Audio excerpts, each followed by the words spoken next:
Hi, and welcome to a Monday edition of Autoweek TV. Coming up, we'll introduce you to the newest member of our long-term test fleet, the Volvo S60 R Design. But first, here's a look at some car news. The gavels are done banging at the Car Auction Festival in Arizona, and we can say with certainty that there are plenty of happy new car owners and plenty of happy auction owners.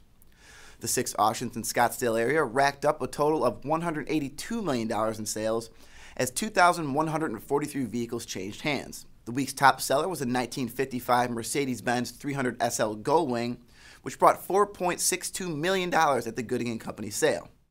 Gooding also sold the number 2 car, a 1959 Ferrari 250 GT California Spider, that brought $3.9 million.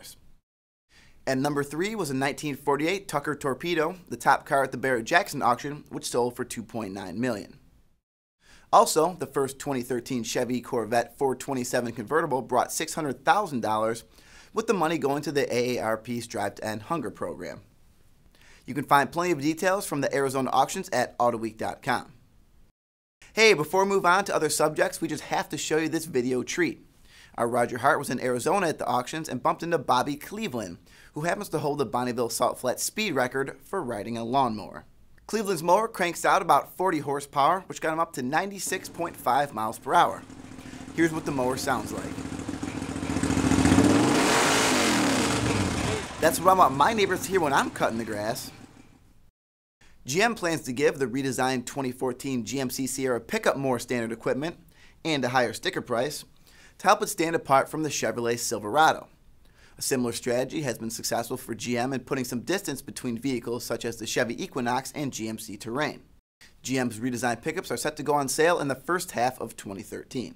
Alright, let's take a few minutes for a closer look at the Volvo S60 R Design sedan, which has arrived for a long-term stay in the Autoweek test fleet. Here are Natalie Neff and Bob Gritzinger. Hey, I'm Autoweek Senior Road Test Editor Natalie Neff, here with Autoweek's Bob Gritzinger.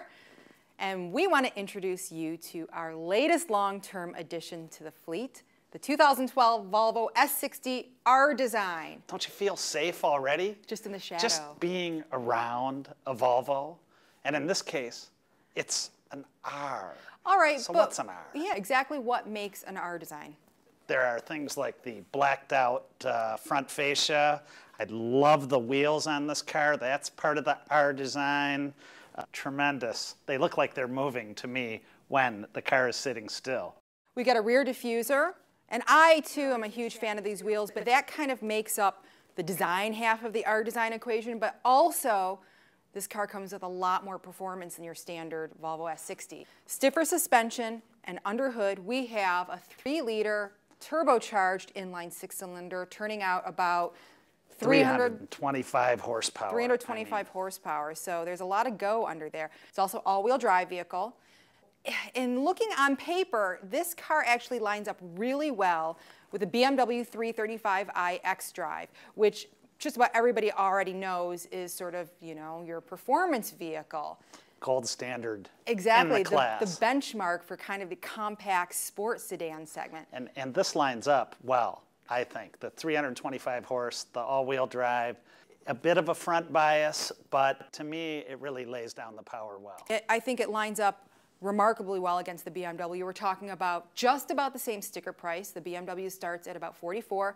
This starts at about $43,000. But do you think people are really going to be considering this vehicle against something like that? Well, I think it's in the same range. It's in the same neighborhood. And when you add in some of the touches when you get inside with these seats and the design of the interior, it lines up very nicely. I am a huge fan of the interior of just about any Volvo these days, but you're right, Bob. The R Design spec seats in this vehicle are awesome. I mean, they're comfortable but supportive. You've got the same kind of center stack design as you see across the line in Volvos, which is kind of a thin panel, kind of elegant. Floating design right. that they came out with in concept form, and then they've integrated right into the entire line. And also, specific to the R Design is the steering wheel. Instead of a little racer flat bottom steering wheel, they put their little flat spots on the sides at 9 and 3, so you always know where that steering wheel is. It's just a subtle thing, right. you know, Swedish.